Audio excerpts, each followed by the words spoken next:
Salusa 23 maggio 2011. Come previsto, le profezie vanno e vengono e scoprirete che ci sono gruppi, che si ritengono guidati verso quella che rispecchia le loro credenze. Vi chiedete come sia possibile. In molti casi questo è il risultato di energie, che alimentano un determinato evento di significato religioso, che talvolta risale a centinaia o persino a migliaia di anni, e che, gradualmente, diventa tanto potente da imprimersi nella coscienza dei seguaci, che lo portano a compimento.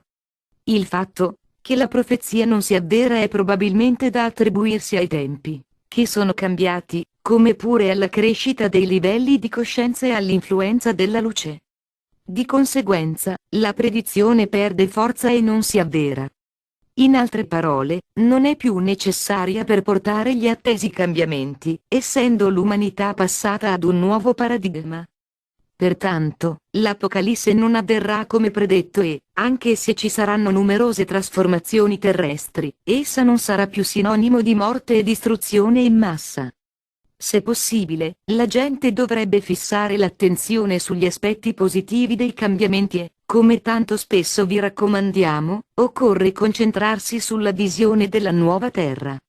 Per le numerose anime che non sono affatto sicure di cosa aspettarsi, saranno tempi alquanto confusi, anche perché quanto avviene è intralciato dalle azioni degli oscuri. Essi hanno, infatti, programmato eventi in linea con le profezie per rispondere alle attese della gente e quindi alimentare il fattore paura. Noi conosciamo bene tali intenzioni e, entro i limiti di situazioni karmiche, possiamo impedire che avvengano. Abbiamo già impedito la terza guerra mondiale, la distruzione della terra ed epidemie e malattie tali da poter provocare la decimazione della popolazione. Questo è stato fatto in conformità alle nostre responsabilità, affinché poteste arrivare in tutta sicurezza all'ascensione, e darvi l'opportunità di ascendere. Anche se non lo percepite, vi state elevando dalle basse vibrazioni e, così facendo, le attività degli oscuri si affievoliscono perché la luce ne sta indebolendo il potere. Si stanno compiendo passi intesi ad accrescere l'autorità dei nostri alleati e, tramite loro, potremo meglio influire su quel che sta accadendo. Tutto sommato, stiamo progredendo verso il raggiungimento dei nostri obiettivi per realizzare i grandi cambiamenti, che porteranno alla caduta degli oscuri. Siate, pertanto certi che, anche se non ne avete i dettagli, stiamo per arrivare ai risultati che ci proponevamo, e cioè vedere le vostre vicende muoversi rapidamente. Una volta che tutto inizia, il risultato può essere soltanto uno, perché il piano divino si manifesterà a prescindere da qualsiasi avvenimento esterno. Per questo motivo, ogni tanto vi ricordiamo che la luce ha già vinto, come vi fu promesso.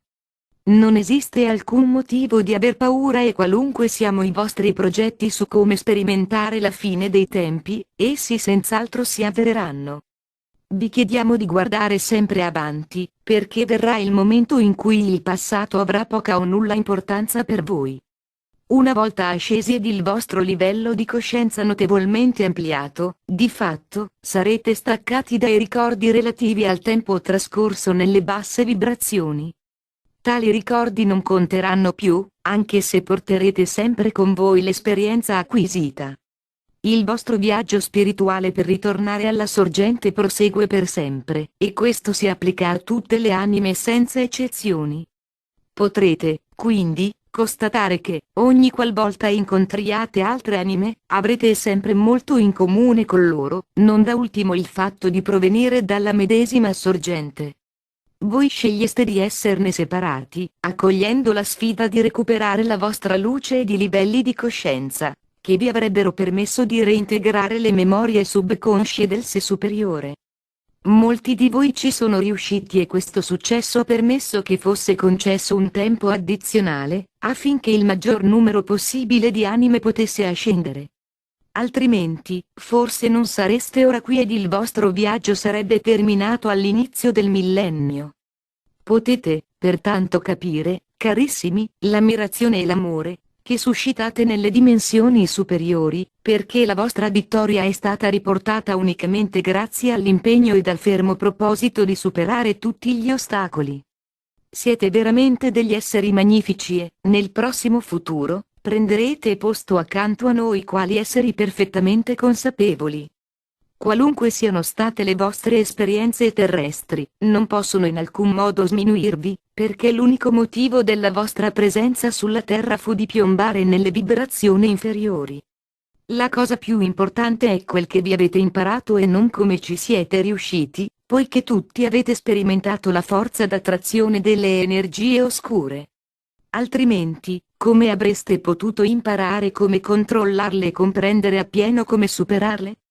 Non siete etichettati peccatori come qualcuno vorrebbe farvi credere, e lo scopo della vita sulla Terra era di vivere e scegliere quelle esperienze che avrebbero aumentato la vostra comprensione, facendovi nuovamente ritornare alla luce. Avete trascorso tante di quelle esistenze nella dualità, che è ben comprensibile, che sentite che ora è venuto il momento di cambiare. Molte anime non hanno più nulla da imparare e, avendo ristabilito un forte legame con la luce, sono pronte ad elevarsi. Sono occorsi molti secoli per realizzare questo momento e grandi esseri hanno solcato la terra per aiutarvi a comprendere la vostra divinità. I loro insegnamenti possono essere stati distorti, ma questo rende ancor più degno l'avere, ciò nonostante, trovato la luce. L'amore è la parola chiave per progredire, che lo si riceva o che lo si dia, e quando raggiungerete il punto di essere in grado di dare senza condizioni, allora diventate veramente uno con la coscienza cristica. Noi parliamo d'amore incondizionato e questo significa dare senza giudicare e senza desiderare nulla in cambio. Gli uomini tendono a crearsi una mentalità che li porta a mettere condizioni per elargire amore, e questa è una lezione da imparare in quest'ultimo periodo, che precede l'ascensione. Fate semplicemente del vostro meglio e scoprirete che diventerà sempre più facile pensare in tal modo per via dell'aumento del vostro livello di coscienza. Io sono il Siriano Salusa ed ho fiducia che con i nostri messaggi state acquisendo una migliore conoscenza di quel che la Federazione Galattica rappresenta. Noi siamo quel che voi sarete in futuro e passerete facilmente dal modo di vivere attuale e quello che, infine, vi vedrà prendere il vostro posto, quali degni esseri galattici. Noi consideriamo questo periodo veramente appassionante, con la prospettiva di invitarvi a ritornare laddove veramente appartenete, in qualità di figli delle stelle. Grazie, Salusa. Mike Quinsey. Traduzione Costanza 2003.